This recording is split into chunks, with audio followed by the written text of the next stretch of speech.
C'est-à-dire, on peut bien bon dire que Koffi Olomide est mauvais, mais n'oublions pas que dans la liste, il y a des généraux, il y a kilos. Il y a fierté à nous, Koffi est numéro 1. Tout cela, on a bon, pour surtout qu'il y a fête, biso na yo to na ba fête. Au yora que c'est le quadra. Et puis en matière il y a lavement, il y a lavement, il y a en fait vendre en fait notre rumba aussi à niveau Afrique, rumba style il y a Koffi Olomide, pop musique na biso en Afrique, ça y a mingi ndombolo soit générique. Mais comme appelle rumba pena tchatcho pe moyen s'imposer. Et aujourd'hui si nous avons des stars, c'est aussi grâce à cet artiste.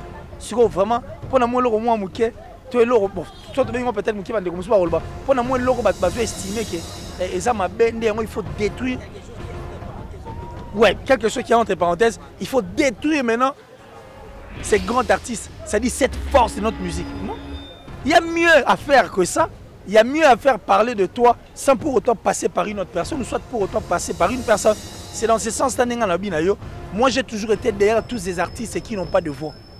Les artistes sans voix. Voilà. C'est-à-dire, Koffi Olomide pour moi, peu importe ce que les gens disent, mais je sais que c'est vraiment une légende. Et dans l'histoire, il y a musique, il y a comme trop. Et par contre, en Afrique, ce n'est pas lui qui s'est fait appeler la légende africaine, hein, le King of Africa. On a Tanzanie.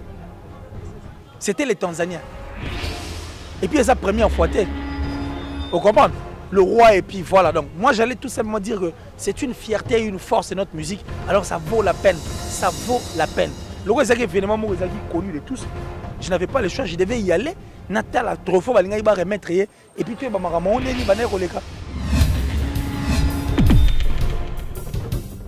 le vrai trophée, confiez-moi déjà tout ce qu'il a fait ça va trophée. Il nous a donné des chansons, des chefs-d'œuvre. Des chansons, ils ont succès à plus de 30 ans. Si les lotos bingo comme si ils ont lobby, trophée trophée au sein de son orchestre, star babima. Ce sont ces trophées. Quand on regarde l'artiste, on voit derrière lui directement qui. On voit Koffi Olomide des trophées. Et puis, je parle de l'artiste, non? Je parle de l'aigle. Quand on voit l'artiste, automatiquement on voit Koffi Olomide. On sait que Hazard est sortissant, il y a orchestre Wana. Et puis Koffi Olomide a des fans en fait, ma fan n'est pas éternel. Imagine qu'à l'Ivoire concert moi à Kinshasa biso tout est bien. Je crois que c'était Koffi. Antoine chante Koffi ou Koffi chante Antoine.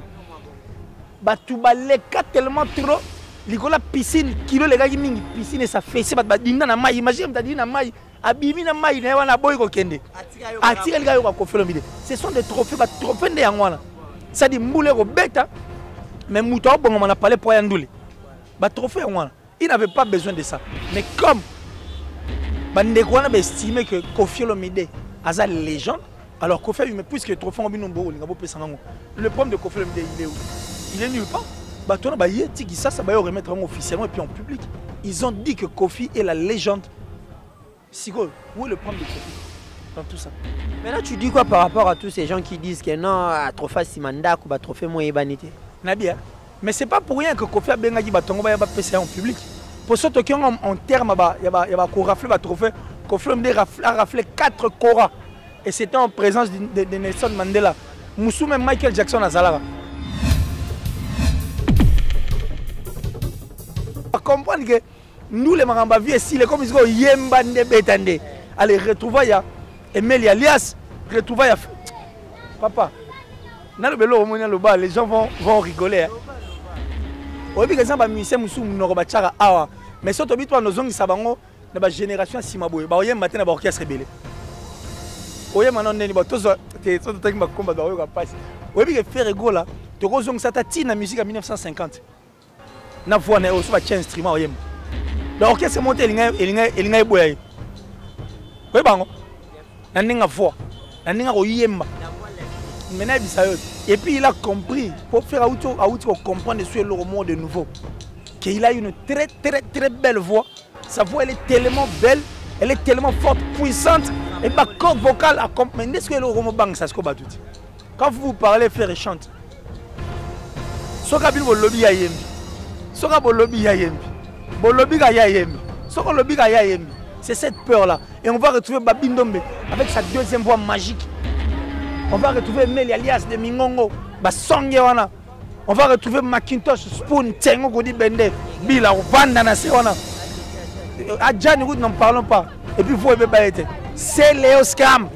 Vous comprenez? Donc, c'est de cette force dont nous sommes en train de parler. Et c'est cette force-là qui fait peur à Batou Ebele. C'est ce qui fait, en tout cas, peur à Batou Ebele.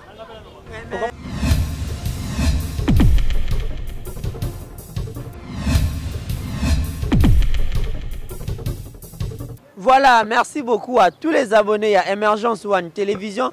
Vous êtes disséminés à travers le monde entier. Je suis Tariq Ngango, le richissime journaliste en Zambie. Je vous dis un grand bonjour, un grand bonsoir. Ça dépend de l'heure à laquelle Bogolanda Biso.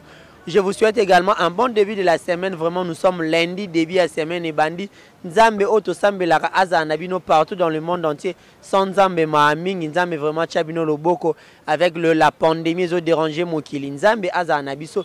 Là, je dis également un grand merci à Mido qui est derrière la caméra, ainsi qu'à tous les fans de Belungaratari qui sont journalistes en Zambie. Là, je pense directement à mon vieux Papi Chomatende, les boulevards, beau garçon depuis Poto, depuis Paris. Plein de bonnes choses à vous. Fanta Fofana, l'équipe présidentielle, Mobimba, Emmanuel Kalonji. Toujours dans le cadre de votre émission Culture à la In. Nayambelibino, Killer, si Owabia Saraba, analyse Yakitoko. Les milliardaires en esprit, Odana Sebinobo, Messane, Longine, Ming, Émergence One Télévision. À chaque fois, à tout moment, tu en as besoin. Si Mido est d'accord avec moi, on aura déjà caméra, on sera déjà mbotena, invité, qui n'est rien d'autre que Killer si. Bonjour Killer. Bonjour Tariq Yongo Ngango, journaliste en Zambie. Et j'ai dit merci comme ça à Arnold Mido qui est derrière la caméra, qui assure en tout cas. Azap Papa Assurance. Sera big à assurer quoi. L'homme qui manipule. Ouais, mais il manipule 17 boutons à la seconde près. Voilà. Lui, c'est Arnold Mido, merci à toi. Merci à Francky De Jong qui m'assiste aujourd'hui. Francky De Jong, ouais, il m'assiste aujourd'hui. C'est qui la bac sali? Junior qui la bac sali, mais Francky De Jong, l'homme des actions concrètes. Et puis, Yesko, et puis, film moi, il y a Franck, un gars là, il y a voiture, le transporteur. Il y a bon, voilà, transporteur, il va tout qui mon papa Joe Lili Atala, en chair et en os, forever, de génération en génération, le patron de Translation 7. Et tout le temps, on a besoin de traduction du canal à Bango. Il n'y a qu'un seul endroit, seule adresse, Translation 7. Et pas Iwapi, Moussale au Salima, comme il se doit, il est fiable puis viable. Voilà, merci beaucoup à part sa santé. Ouais, la santé ça va. Yobiga Anakin, toi, surtout ma passion, mon consignant. Si tu es belle, on a besoin de te faire le droit à juder, à n'importe quel moment. Mais tant que tu comprends, il y a un peu tu le dis que Dieu soit, il est le tout puissant. Mais à Mbappé, en tout cas, je de tous les jours. Certes, tu suis démissionnaire au fait, vie actuelle. On dit c'est mon Nzamba batté là. Donc Nzambe penande muta simbi malgré malgré. Voilà, merci beaucoup Killer si to banana actualité l'actualité nous oblige. Par moment notre piste na Kofi Olomide de tous les temps Killer comme une muta Kofi Killer na Kofi Zani Nyango. Voilà Killer Kofi Olomide a eu trophée à App Award. Na évité trophée on a compte il y a légende.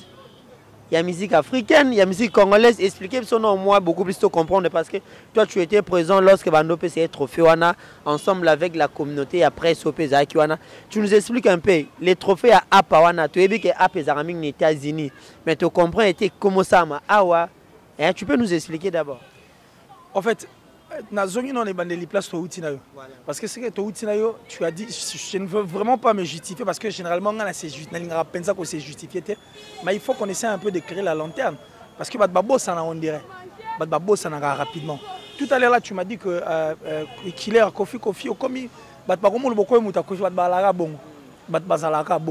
c'est-à-dire, moi j'ai seulement compris que la musique Nabiso est important de protéger et puis tout le bien. Tout est image, il y a malonga, il y a artiste Nabiso nyonso. Vous comprenez? C'est très important parce que Maramo Batbasalara, il y a un côté intéressant à Nabiso. Certes, Tamsous Maramo et Salemara, les gros découragés Batumsous. Ça c'est vrai. Mais ici on n'a pas seulement d'abord besoin de Batbasalara, on a besoin de ce que ces artistes nous donnent pour le bonheur de notre culture. Tu comprends? Alors, Moutoura, Kofi Olomide, personne ne peut s'en passer, papa. Kofi n'est pas n'importe qui. Hein. Kofi n'est pas n'importe qui. Mais, tu remontes à la télévision où les gens viennent parler en mal, en fait. Tu vas déstabiliser, en tout cas, que carrière, il y a Moutoura, Kofi Olomide. Mais il y a un autre Toi, tu penses qu'il n'y a pas un autre système où il ça là que. C'est-à-dire, on se faire démarquer sans pour autant, le bamaramou, tout me sent mal. Toi, tu penses qu'il n'y a pas que y a pas mieux que ça à faire. Et il y en a. Ça les est belés parce que à chaque fois nous tournons des émissions, personnellement, banana on tourner des émissions, on a fingati. Et puis on a fingati. Dans le baka makambo, on est vrai. Vous comprenez? Mais aujourd'hui, je suis fier de le dire que et quand elle est quand même dans ma toile, il va comprendre que vie il faut en torche, n'est-ce pas? Et aujourd'hui, Nini torche, Ezali, non rapidement non donc, qu'est-ce que j'allais dire? Au moins même en Argentine, il y a Maradona et il y a Kilmomba. Mais en Argentine, il y a un Sabi sauté à Lembaye. Vous voyez que Maradona wangana mwana Janina na Italie. Vous voyez que Maradona a été dopé. Vous voyez que Maradona a un scandale ba makambe belé à faux. Mais au moins en Argentine jour Maradona n'a daé. Avant Koufa mais il bosse tant à la crise mobile. Je te dis Argentine mo bimba et bima ba religion nyon se bima. Ba bima na ba bougie, ba chapelet, ba tasbir. Ça dit tout Argentin a bima libanda pour venir prier au nom de Maradona Koufa. Donc mon ta simanza mena bango. Mais ça y est mutu mabeb. Oh biso ta musu to estimé. Mais Argentine est en linga bango. Ba na linga ega tina suke linga ega. Mais il le faisait pourquoi? Parce que c'est une force, c'est un patrimoine. C'est la légende du football. Et puis, si l'Argentine est comme ballon, c'est grâce à ces messieurs. Tu fais cette analyse par rapport à Kofi Olomide. Mais je l'ai dit par rapport à ce que les gens disent. Parce qu'aujourd'hui, tout le monde va dire oh, moi, je ne refuse pas. Et ça, vie na bango, et ça, nenga poneli, batika la place au Bali. Mais quand la tika lika koto el Maradona na lobi yango po eza d'une importance capitale. C'est-à-dire, on peut bien bon dire que Kofi Olomide est mauvais, mais n'oublions pas que dans la liste, il y a des généraux, il y a kilos. Il y a fierté à nul, Kofi est numéro 1. Tout cela, on a bon, on peut se toquer la fête, biso na yo to na ba fête. Au yora que c'est le quadra. Et puis en matière il y a lavement, il y a lavement, il y a en fait vendre en fait notre rumba aussi à niveau Afrique, rumba style il y a Kofi Olomide pour musique na biso en Afrique, ils allaient mingi ndombolo soit générique. Mais comme appelle rumba pena tchatcho pe moyen s'imposer. Et aujourd'hui si nous avons des stars, c'est aussi grâce à cet artiste. Sur vraiment pour moi le moins mouké tu es l'euro bon toi peut-être mouké va comme ça pour moi l'euro va estimer que ça m'a bendé il faut détruire quelque chose qui est entre parenthèses. Ouais, quelque chose qui est entre parenthèses, il faut détruire maintenant ces grands artistes, c'est-à-dire cette force de notre musique. Non, il y a mieux à faire que ça. Il y a mieux à faire parler de toi sans pour autant passer par une autre personne ou soit pour autant passer par une personne. C'est dans ce sens que moi j'ai toujours été derrière tous ces artistes qui n'ont pas de voix. Les artistes sans voix. Voilà. C'est-à-dire Kofi Olomide pour moi, peu importe ce que les gens disent, mais je sais que c'est vraiment une légende. Et dans l'histoire, il y a musique, il y a comme trop. Et par contre, en Afrique, ce n'est pas lui qui s'est fait appeler la légende africaine, hein, le King of Africa. On a Tanzanie. C'était les Tanzaniens. Et puis, sa première fois, vous comprenez? Le roi, et puis voilà. Donc, moi, j'allais tout simplement dire que c'est une fierté et une force de notre musique. Alors, ça vaut la peine. Ça vaut la peine. Le roi est événement connu de tous. Je n'avais pas le choix, je devais y aller. Natal, trop fort, remettre. Et puis, tu et puis, je ne pouvais que faire ça. Maintenant, les trophées en question. N'oublie pas, le vrai se reconnaît entre eux, le vrai. Voilà. Les trophées en question, parce que tu as vu l'autre fois, à Païs en États-Unis, c'est là que nous sommes aux États-Unis, en tant que meilleur animateur, na krina Ndombolo. Mais il y a Kofi et Pesami na Kinshasa. Si, c'est lui qui les avait obligés. Pourquoi il n'a pas voulu faire le déplacement? Non, non, non, mais il les a obligés de venir en public. Comme Mikolo Covid de Biga Bavois, je reconnais moins genre, mais il les avait obligés en public. Tout le monde a peine que non, c'est un trophée. Pour ceux qui on m'a dit le trophée. Kofi a rejoint tout comme a rejoint et au changé à rien. Et puis trophée on est rapporté dans le routier. Le vrai trophée dans la mité. Mais et puis le vrai trophée, confiez-moi déjà ça. Tout ce qu'il a fait, ça va trophée. Il nous a donné des chansons, ça va chef-d'œuvre, des chansons, ça va succès à plus de 30 ans. Si les lotos binango comme si ça n'était pas lobby, bah trophée n'est rien. Bah trophée n'est au sein de son orchestre, bah star babima. Ce sont ces trophées. Quand on regarde l'artiste, on voit derrière lui directement qui. On voit Koffi Olomide des trophées. Et puis, je parle de l'artiste, non? Je parle de l'aigle. Quand on voit l'artiste, automatiquement on voit Koffi Olomide. On sait que Hazard est sortissant, il y a orchestre Wana. Et puis Koffi Olomide a des fans, en fait, ma fan n'est pas éternel. Imagine qu'à l'Ivoire concert, moi, à Kinshasa, tout est bien. Je crois que c'était Koffi. Antoine chante Koffi ou Koffi chante Antoine. Bah, tu vas les cas tellement trop. La piscine, kilo les gars, ils piscine et ça fait. C'est pas d'ina na maï. Imagine, t'as dit na maï. Abimi na maï, na wana boy ko kende. Atire les gars au Koffi Olomide. Ce sont des trophées, bah trophées de yangwana. Ça dit mboule ko beta. Mais Mouta bon on a parlé pour yandoule. Bah trophée yangwana. Il n'avait pas besoin de ça. Mais comme Bandeko on a estimé que Koffi Olomide a une légende, alors Koffi mais puisque le trophée on binombo le problème de Koffi Olomide il est où? Il est nulle part. Bah, ça va remettre officiellement et puis en public. Ils ont dit que Koffi est la légende. Sigo, où est le problème de Koffi dans tout ça? Mais là, tu dis quoi par rapport à tous ces gens qui disent que non, à trophée Simanda ou à trophée Moyebanité? Nabia, mais c'est pas pour rien que Koffi a benga batongo ba PCA en public. Pour ceux qui ont en terme, il y a rafler le trophée. Koffi a raflé 4 koras. Et c'était en présence de Nelson Mandela. Moussou même Michael Jackson à Zalara. En public et puis Boebi de Corée Pessama. Néné Banor Salim. À l'époque, c'était le vrai Kora. Mais justement, Boebi Néné Pessama. Et puis à part ça, le trophée dans l'auto-tangulaire de Koffi Olomide. Vous comprenez? Donc, pour lui, donc ça dit, on pouvait lui donner ou ne pas lui donner, il restera Koffi. Azara Koffi à la légende. Donc, on va estimer qu'à la légende africaine, on peut se trophée. Merci. Rappelez à Neta Moussou Batou. Ça va rappeler que les gens pour tuer bien la légende. Donc voilà les gens. Donc ils n'ont fait que rappeler Koffi Olomide. Va rappeler Penabiso. Les jeunes par rapport également au nom de son album bientôt. Mais bien sûr, ça vaut la peine. Là où on a balébélé que les gens n'ont pas kokakaete. Et ça trop mouqué parce que il y a quelqu'un dans mon émission avec qui pourquoi tu veux extrapoler les choses hyperbolées. Les jeunes de kokakaete comment? T'es coquillette. Et coquillette. Il a plus de 60 ans. Aza hors série. Mais il continue à éblouffer le monde musical. Et puis il y a connu au poids dans les nabiso. Certes, il y a des artistes qui ont au poids, qu'on fait un peu sous poids. Il y a les gens dans le monde ils ont. Parce que quand on regarde les chansons de Koffi Olomide, on retrouve les lettres alphabet. So le ginzembo A au kutango, so le ginzembo Z au kutango, nzembo W au kutango, il y a B au kutango. Yo mo keta lo mona. Keta là. C'est parce qu'il a beaucoup écrit. Ça dit, non seulement il a beaucoup écrit, il a beaucoup donné aussi. Il a beaucoup donné. Peu importe mais il a beaucoup donné. Voilà. Voilà, merci beaucoup Killer. Vraiment, je suis tellement content d'être avec Killer sur le plateau de Sabino. Avec Killer, il y a à boire et à manger. Vraiment, Tobé Tarali Solo, analyse Yakitoko. Je dis un grand merci à maman Lanita, la gabonaise. Maman Lanita depuis Paris.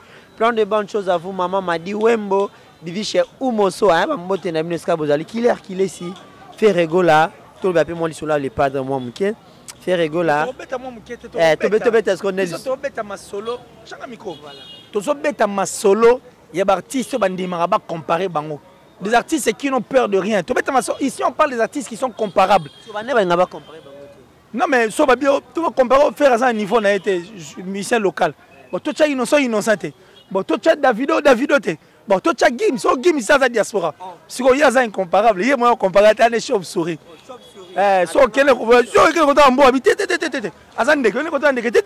Tu vois, donc ça dit, ici, on ne parle que des artistes qui acceptent d'être comparés, qui n'ont pas peur de challenge. Vous comprenez? Qui n'ont pas peur de qui que ce soit, qui sont en train de faire leur musique. On peut en bien. Et puis, critiquer. Défaut. Ils savent qu'ils ne sont pas sains. Est-ce que Bigana Batebele va finir à Koffi Olomide? Mais na plateau peut a bengi petam soulever ba kutani pe. A saliper le ba soli un grand esprit. C'est de même pour faire rigolo. Parmi les artistes ba finir trop sur internet. Il a souffert pendant beaucoup d'années. 15 ans. Nabino pendant beaucoup d'années. Ce que nous avons pena. Merci na bangote quand même. Parce qu'ils font la fierté de notre musique. En vrai, c'est là, papa. On s'en fout. On s'en fout de tout ce que les gens vont dire. Voilà. Nous, on s'en fout. Surtout, ceux qui sont intérieurs, ils ont reproché qu'ils sont les lorotés. Nous avons dit que nous avons dit que nous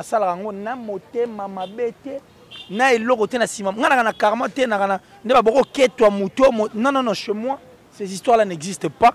Je le fais sincèrement, avec toute sincérité. Et puis, vrai. Et puis, rien attendre. Na sala rango pe na posa passion nanga parce que na comprendre qui et puis na so connaître comprendre et puis na comprendre rango kaka ti mukilo kufa ke batwana basa ba force ya ndule na biso il faut toucher bango poids parce que ba lobisaka mboka na biso bien musicalement parlant. Voilà, merci beaucoup. On parle de Ferrego là. Quand on parle de Ferrego là directement, je vois Bienvenue Rossignol, le mannequin des lieux. Mouta Kangi Ronald pour Mobimba. Avec Bienvenue Rossignol, te bête Ramasolo qui taca. Hein, mon ami, je sais que dans le moment où on a vacances à niveau à Lyon, il prend ton temps, il s'est reposé. Ferrego là, ils vont s'envoler pour Zanzibar, Dubaï et puis Paris. Toujours dans le cadre, il y a Boulot, Harmonie, Dynastie. Vraiment, il est à cheval entre les deux albums. Mais ma question, pourquoi est-ce que Ferrego là, il a choisi l'endroit le quoi Zanzibar, Dubaï pour ça clip. Paris déjà tu es dit c'est un lieu tellement habitué pour n'avoir ça là clip. Mais Zanzibar, je ne sais pas pourquoi pour une ville ouana vu que c'est une ville historique également en Afrique. Mais bien sûr, peut-être qu'il peut encore aller apprendre Maramusu à Malonga Pekuna. C'est bien changer aussi changer pas tout régime alimentaire quand même parce que musique na biso tant sous misana comment il n'est pas plus genre oh non ça sali biso ba préférer même que tourner ba clip mais il y a que tourner na Goma obi que tu découvrir que Goma est ba montagne moi kitoko et puis na Goma tu découvrir que oh ba bloc malonga la rako tu vois peut-être que qu'on faire découvrir tam subiso ba toi voyager à Zanzibar tout le monde a paix to yo ka peta musuma ngombe au sel makuna c'est dans le cadre il y a sucré épicé en tout cas ce qu'il est en train de faire et dans le souci il y a rendre heureux ba fan Nayo balingaki surtout bato balingaka musique à Malonga. Moi je crois que ça valait la peine. Ça valait vraiment la peine. Ça valait vraiment la peine. Merci beaucoup. Toujours dans le cadre il y a Ferrego la dynastie, ça s'annonce vraiment, ça s'annonce. Il y a une vidéo qui a circulé. Il y a une vidéo qui a circulé sur les nets Ferrego la et Babindo mais déjà Mido Bamona en plein boulevard du 30 juin Babindo Babi dynastie et Ekoboma Montote.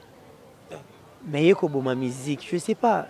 Genre balanga Joana est-ce que ekobet watu musuma bakute non mais soit beti mabaku tant mieux etali bango bango en fonction musalo ba na studio pour bango ne ba na studio bango ne ba oyemba bango ne ba comprendre ne to yemba botanga album moko te yemba maboy ils savent et quand ils disent ça va faire mal pourquoi c'était la peur de beaucoup de gens dans l'ingénieur Dynastie parce qu'ils savaient que Dynastie c'est une autre force c'est un pouvoir des amis de Ferrego en fait, pouvoir moi uniquement pour na bango wenge.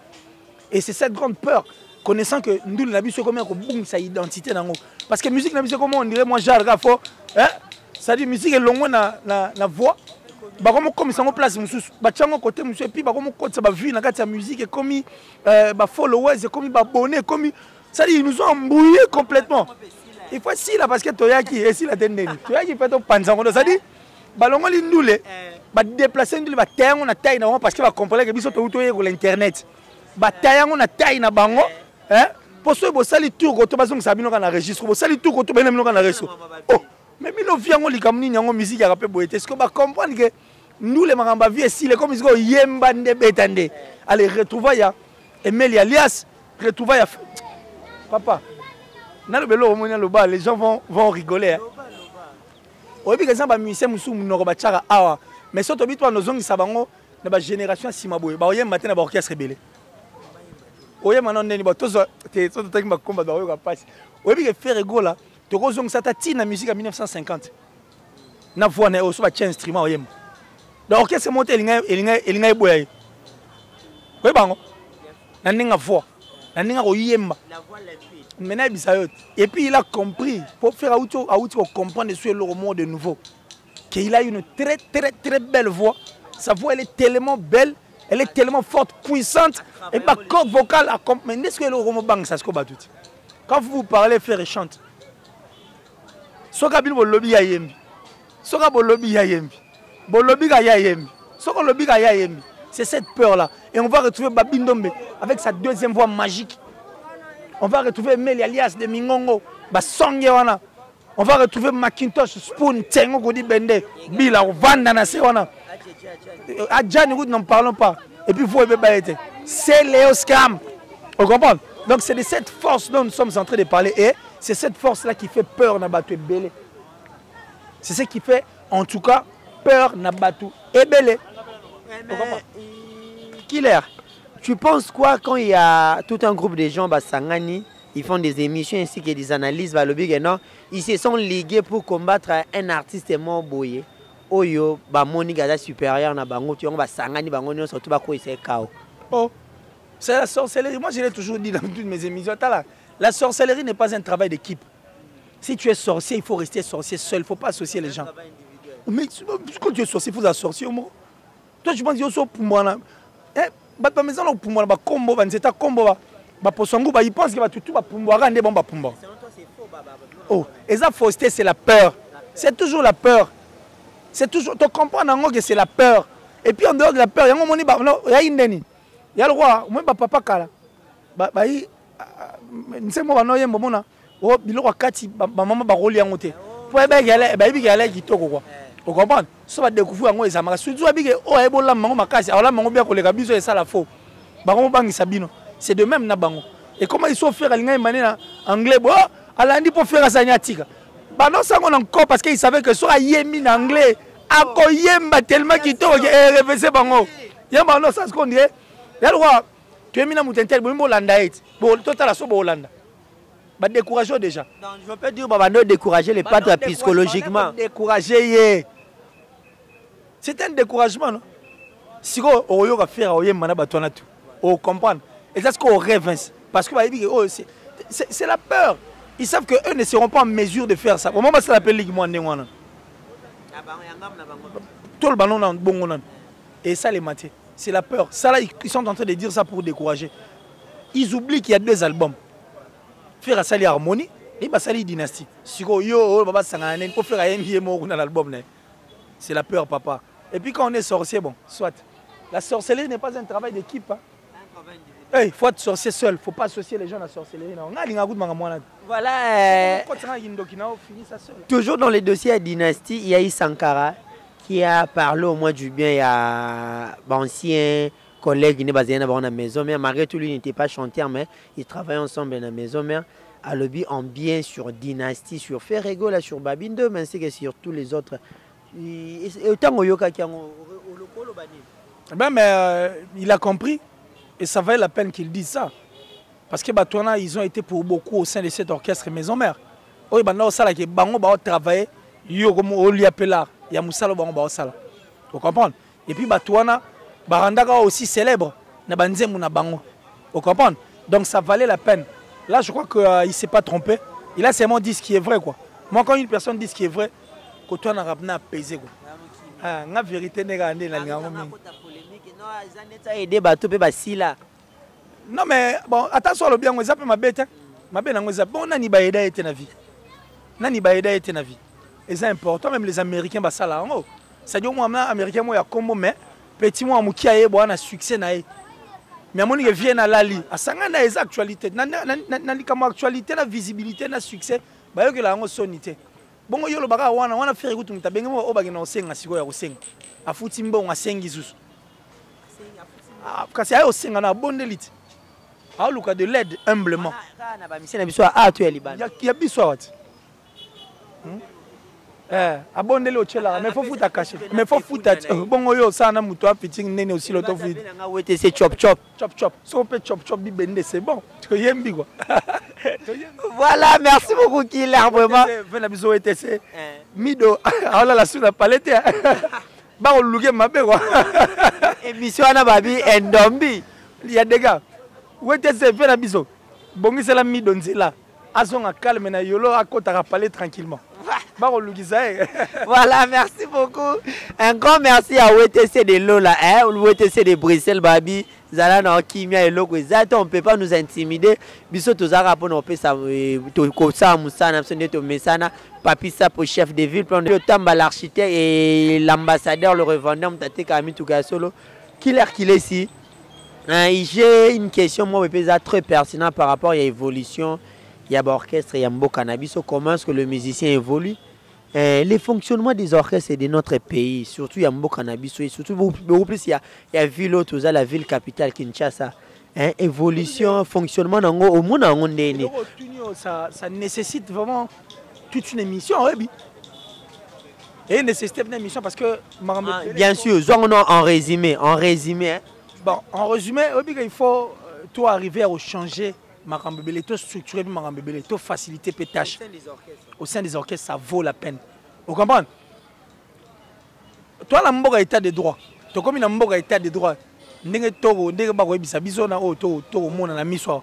Babi toi na mboga état de droit. Kobi que tonga moko pe ko tana we musicien mo pa ya porter pe président orchestre apporter pe plainte. Du genre qui a exploité pendant quelle année à tika la ozoate. Mbongo te comme ma justice pe. Et Yindipe. Les orchestres doivent aussi revoir cette histoire des contrats. Parce qu'il y a des contrats verbaux, des contrats au Komabo. Quand revoir l'orchestre, quand tu as 60 musiciens, 60 musiciens n'ont pas rapport à peine Ninan.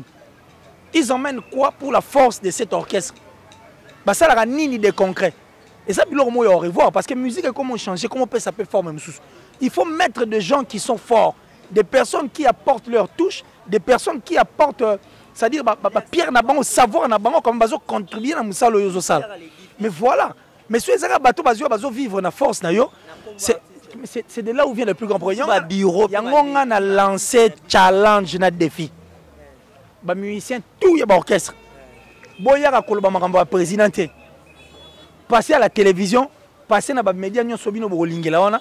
Bolo belaka makambo na bino ba port na bino au sein de vos orchestres. Total anan. Mais total anan. Ba pesa biso pena ba ça dit ba biso que yo asali boy, asala boy, asali boy. Ba le port c'est très important parce que so yo na TV pour dire des bobards. Quand tu viens à la télé pour dire des bobards, qu'est-ce qui va arriver? Au rôle de l'oro moro yo lo bien on a sentiment na yo. Mais ça et là tu président na yo et puis PC image vous venez nous dire venez à la télé rien que Bobé que la biso makambo oyo bino bo sala au sein ya ba orchestre et ça très important mais oyo est une système mission pour te panza bena ntege pour te fongola bena cerveau toute une émission sur ça parce que c'est une question tellement pertinente le fonctionnement des orchestres c'est un beau comme ça parce que la réalité ça moins mingi na ba il faut libéraliser makambo c'est-à-dire il faut qu'on te rappelle l'industrie musicale na biso. Moi j'ai suivi un clip ya Beyoncé na gene vérifier boy clip wana ya za na palais. Vous comprenez? Aïe na palais na zotala ayo découvrir groupe de danse na Zimbabwe. Ndeba na obina tellement zai kitoko non mais il a demandé à ce qu'il va faire voyager batona ba ya place à là. Ba sala clip batona ba bina ba sala spectacle. Kitoko innovation fait ça là. Makamona fait côté na industrie musicale na biso net nze mo bo ya faire par exemple kakola yo obeta. Combien autant? Ba tchela là retambolite. De spectacle pour de bons clips. Ni na danse ces là. Ba ko ke ba école de danse. Ba ko ke bo super banana. Ba zo pesa une nouvelle ère en fait. C'est-à-dire une image nouvelle na ndule. Ba pesa mon pépé mo bien. Et puis on comprend que mon est tambola, mon est comme tambola. On sait déjà que pour flamme cap ya bête lonzem il faut autant. Au point tel la salle où il faut autant. Et ça fera bien featuring ezaka que il faut aller chercher les bandes. Non, on que le rappelle les bandes au super rien. Au super rien. Vous comprenez? Qui ne peut les bandes aux rien. Donc moi je crois que et c'est important j'ai fondamentalement. Parce que il faut tout solennellement avec de preuves et ça la biso bien. Les images et tout et ça biso bien. Voilà, merci Killer. Mais Killer et oui que Mikolo et puis ba tumbolo mingi na peut soyebi. Mais ngana na tina na bango moi je leur calcule pas. C'est normal. Je détiens l'actualité, je détiens la force. Des mères à démarrer bino trop. On a pas banalité papa. Ce sont des banalités. Là où les humains sont, tous sont battus. Ici, ce sont des humains qui parlent. Nous, on parle tous les humains. On avance, on a mieux qu'à faire que ça, papa. Mon avis, la vie, il faut la regarder comme ça. Moi, je l'ai toujours dit. Je suis pauvre, alors pauvre. Extérieurement comme ça, même matériellement. Mais là, un milliardaire comme Megati. J'ai des milliards. Oh, et banana au talent bien, ils ont du travail quand même. Là, on a un pauvre mot, mais soit à lobby comme les mots. Ça va. Bango ba lobby, leur artiste, je ne sais pas. C'est comme si à 100, bino bozo bimisei mabe. Il n'y a pas de problème. Mon qu'il est monnaie. Au fait, quand vous avez rebellé, vous avez comme rebellé. Il y a des poèmes qui atteignent l'artiste. Ils ont communiqué tout ça. Pourquoi? Parce que il y avait beaucoup de gens. Et puis, ils viennent dire du n'importe quoi. Mais Mobutu te rendait une tâche difficile. Mobutu a été enterré au Maroc, caméra cachée s'il vous plaît. Tara les grands Mobutu. Et bien maintenant, les cas, on dirait l'autre. C'est ça que nous avons. Papa, Djalé le gars qui trop. Djalé le gars qui trop. Voilà, merci beaucoup Killer. Avec Kylian Samno, il y a à boire et à manger. Killer, si bien affilé, positionnement sur le marché.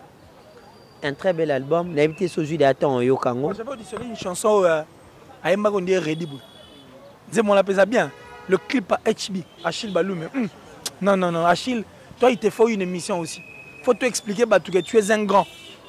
Oui, au révolutionnaire, peut m'en belé. Ça dit, Lélo, non. Coup de chapeau à toi et à toute la famille Baloum. Non, mais ça là bien. T'as là, papa. Il n'y a pas Baloum. Nabi, soucieux innocent là, on peut l'andouler Nabiso. Naibiti. Moi, du genre, je vais faire ça là. C'est-à-dire, Simba, na baninga, Simba, na batu. Soka yo yemba pana yo. Ayena mutema na ye. Ayembi pinze mune simbi. Ayemba kang. Et puis, on a nzemba yo kante. Yo album Al Pacino salati. Chiffre 7. Yo kan nzemba yemba na faire là. C'est la meilleure chanson. Et puis, c'est cette chanson que tout va. On comprend. Parce qu'il a chanté avec son cœur. C'est ce qu'il n'ose faire. Il n'ose quand il vient chez toi. Tara il n'ose à Yembelio. Après, sur même grand frère, il a un clip. À des fois, il faut le même dans le studio. Souci à n'importe. Mais si il va venir à la télé rappeler aux gens que dans ce studio, ça pas tout. Mais oui, une personne qui est vraie a rappelé la Ramoud bien fait, papa. Une personne vraie ne rappelle jamais de bienfait dans bateau. Parce que bien fait, on le fait pour nous appeler Sabiso au Canis. On comprend. Voilà. Donc moi je crois que quand je parle d'Innos, d'abord il a toujours été vrai, sincère envers lui. À cause de sa renommée. Vous comprenez? Voilà. Et quelle chance tu donnes à Binafilé par rapport à ça? En tout cas, Binafilé, je crois que tu as déjà été une fois sur le marché, au Betra de Bayoka, mais je te conseillerais. Tu as devant toi les exemples de personnes qui ont dédié leur carrière dans Maboka Bato Basili. Au Bazali Souté, visiblement Bazate. Tu as été Binafilé. A dédié exemple, dédié carrière. Il a en face de lui des exemples de personnes qui ont dédié leur carrière entre les mains des autres artistes. Mais les gens ont souhaité visibilité. On a dédié carrière. Alors, on comprend le côté de alors, Binafilé, sincèrement, je te demande pardon. Du fin fond de mon cœur, pardon. Ça, la erreur de salité. Tant que au sein de l'orchestre Light Music Villanova, au Betanzembu na yo ça la succès au dédié Karen Maboka Mutute. Au Bet album na yo succès au dédié Karen Maboka Mutute. Mais les gens attendaient à ce que ça la succès n'a pas ce que comme on s'en iba rabat rodara tout autour. Mais ce que kanisa que pour au dédié carrière na Maboka Mutute où tu vas commencer à parler de cette personne en bien au détriment des autres pour ça lo nengamo mekeba. Ça risque de tourner en vinaigre. Tu es bien affilé, garde ta position, fais ce que tu penses. Et fais ce que tu fais parce que tu le fais bien. À ça, là, on bien. Ouais. Nabil, à ça, là, on très bien. Tu as partie à mon ready. À ça, là, on très bien. Et tu le fais bien. Voilà, merci beaucoup. Quand je parle de Binafilé, je pense directement à l'architecte Jerry Tansia. Motongia Solo, l'architecte Jerry Tansia, ici, qui est Aaron Tansia Mobutu. Tu avais parlé du Nosbi. Nouveau son et na Samarino. Il y a pas de conseil à mon kilga. Ah, chanter à Missy fort. Surtout partenaire, quand vous avez au bureau Kabola, là, c'est ce qui m'a engagé. Si vous avez un Sili, Mouning et comme tout à Mouninga, pas à Nyozo. Non, les fort. Kataeba pété. Ah non, il n'a pas. tu exceptionnel. Non, ça et puis nakisa ça muta quoi na moto bato babeti ba ba ba filmer pour toi. Non mais il est toujours dans la réalité. Innocent. Babi alingi jeton trop. Boya bokeli mutu jeton. Ba kolo ba. Ah. Bino siko tambo yoka banzemo ma kisimbi yayo ki ba kolo ya bona eza mabanga te. C'est comme ko toka banzemo so qui est aigri, jaloux, ça c'est Tintin, Kirikou et toka ngona yo ati. Boy bandi lelo. Voilà, merci beaucoup. Je suis avec Hilaire Kilé. Si nous sommes arrivés à la fin de notre émission, c'était un grand plaisir d'être avec ce messieurs qui est le milliardaire en esprit. À Koli Sarabison esprit, Tangounion, vraiment, je dis un grand merci. Naye Hilaire, tout le monde a souka quelques salutations et puis Batubayo Kayo, Bambote. En tout cas, pour na belé en tout cas. Nayo kite, na monite, babete lingate. En tout cas rien. Babete lingate. Na monité.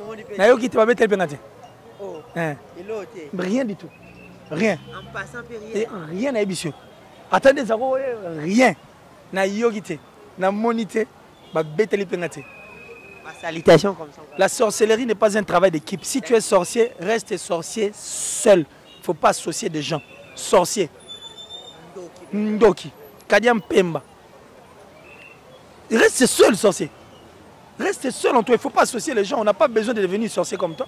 Non, c'est pas intéressant. Blanchard et tous. Blanchard et tous. L'enfant propre. Et puis j'ai dit merci à mon papa chéri, Joe Lili Atala. Donc en chair et en os. De génération en génération. Forever. Le patron de Translation 7. Donc ça dit, bah, tout le monde a posé sa traduction Mikanda. Man, on a Translation 7. On a Angleterre, Mobimba. Androé Zara, Moko. Ça dit, Nagat, c'est entreprise. Entreprise à Malonga. Et puis je dis merci comme ça à Datichou, la plus suspecte, la plus discrète. Nakata France, non. La sponsor officielle de Killer TV. Bien sûr qu'on est là pour s'entraider. Merci beaucoup. Merci à mon vieux Janice Tanchunga pour tout Bangamouchuri de Suisse-Irlande, le gros du temps plein. Et j'ai dit merci comme ça à Yannick Kayenga, la monnaie invisible. En fait, il reste Yannick Kayenga, la monnaie invisible. Mais il est extraordinaire, ces messieurs. Extraordinaire. Et il a la précision de la montre suisse. À la précision de la montre suisse, Yannick Kayenga, donc big up à toi frérot. Merci pour tout, merci infiniment. J'ai dit merci à Jean-Paul Binda Mastaki, plus rapide que le vent, plus fort que toutes les vagues des océans, toujours plus beau Jean-Paul Binda Mastaki, merci à toi. Westriga, merci infiniment. Merci à Fabrice Emmanuel Kalonji, j'ai dit la top modèle la plus sexy, en tout cas la plus belle de sa ville. Merci infiniment. Merci à ma maman chérie, maman Gilène Diebo Bissembi depuis les États-Unis. J'ai dit encore une fois là, merci à Ombassi qui sous là, c'est-à-dire de cœur quoi. Et puis tout balinga Killer, si moi je les aime en tout cas. Et puis balinga ngationa, je les aime tellement. Le plus de 143 89 526 54 54. Plus 243 89 526 54 54. Alain Bila Namia. J'allais oublier mon Konzabi, Alain Bila. Merci infiniment. Et puis, tout dans le bien. Mais allez vous abonner massivement sur ma chaîne qui est Killer TV. Ça vaut la peine en tout cas. Abonnez-vous massivement sur Killer TV. Et puis, coup de pouce, et ça la bien. Quoi. Venez vraiment. Venez vous abonner, votre chapeau. On a besoin de ça. On a vraiment besoin de ça et c'est très important. Ok, merci beaucoup. C'était un grand plaisir pour moi d'être avec Killer ici sur le plateau. Il y a Emergence One Télévision. Nous avons parlé de Kofi Olomide avec le trophée APA Award Oazu. Il y a le jaune. Nous avons parlé de Ferrego, nous avons parlé des binafilés. Nous avons également parlé du fonctionnement des orchestres à niveau Yambo Cannabis. Vraiment, c'est un grand plaisir pour moi. Je vous dis bonjour et puis bonsoir partout dans le monde entier. Je suis Tariq Ngango, le richissime journaliste en Zambie. Nebo mesa non soutenir, biso bo continuer toujours. Et puis, Elda Bokana, Onyanzer, Yamotema, plein de bonnes choses à vous. Keren, Miss Pobo, plein de bonnes choses à toi également. Et puis, Papicho Matende, les beaux garçons boulevard, un V à Petit Naye. On est là. Et puis, à Carla Itonga depuis Londres. On est ensemble, Carla Itonga. Talaraba soutient, on a quatre émergence, c'est ça la qui toko. Sandra Ntumba et Carlos et José. Plein de bonnes choses à vous également depuis Londres. Et puis au couple Fouloume, c'est-à-dire Igor et Erika Fouloume depuis Australie, Bakangi, Brisbane, Melbourne, Canberra, ainsi que Sydney. Plein de bonnes choses à vous. Maître Fabrice Loboko en direct de Kinshasa. On est ensemble, le Gouv, le Gaulois, mon ami de cœur avec toi. Mido Arnaud derrière la caméra, Moïse Ngango, Divine Ngango, Arotonsia Mobutu. On est ensemble, Kevin Aïla, l'ingénieur Kef Ndea Mouchipai. Plein de bonnes choses à vous tous. Restez branchés sur Emergence One Télévision. Vous s'habituez à Nabi sur Emergence One Télévision de Makambo. Abonnez-vous massivement. On est ensemble. À la prochaine. Beaucoup d'interviews comme ça.